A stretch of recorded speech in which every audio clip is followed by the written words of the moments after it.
Nanababo Kabalen, kumusta kayo po? My name is Louie. My name is Marco Nanan of We're in Pampanga, where we discover great places for you to check out. Guys, if you notice, our environment is kinda close to nature. Yes. Very serene, very tahimik, guys. Cause nandito tayo ngayon sa 12 Baskets Unlimited Samgyupsal. And we're gonna taste yung mga Samgyupsal na ngayon. This is another option sa mga Samgyupsal lover. Napaka-secluded, parang hidden Samgyupsal dito sa lugar na to. If you wanna know more about this, samahan niyo po kami. So tara, let's go!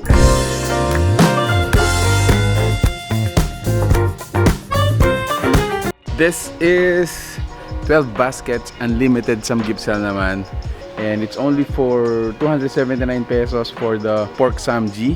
Kung only beef naman yung gusto nyo, guys, meron tayong 399 pesos. Now, if you want both real pork samgy at saka yung beef samgy, 379 pesos lang siya.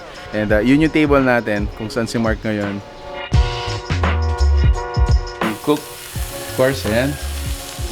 So while you are doing that, bro, what can you say about the place? Dito? Actually, yung maganda yung place, al fresco. Actually, parang garden type man eh. Correct.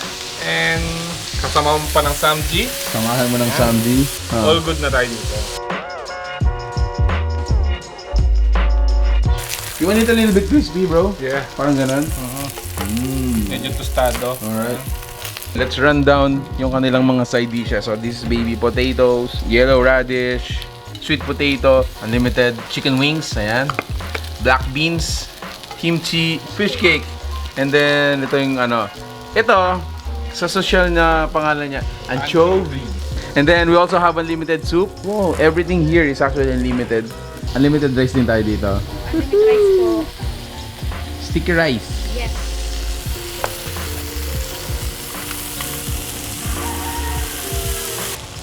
Sabal me. Sabal me.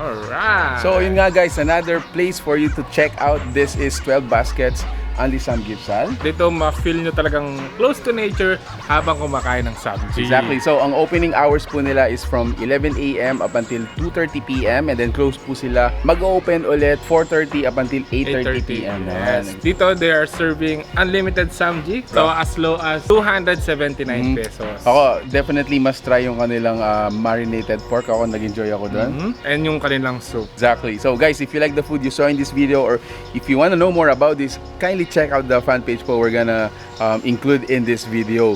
If you like this video, please give it a thumbs up, share it with your friends, and we hope to see you in the next one. So that's it. Thank you for watching We're in Pampanga. Until our next discovery. Peace out. Bye guys.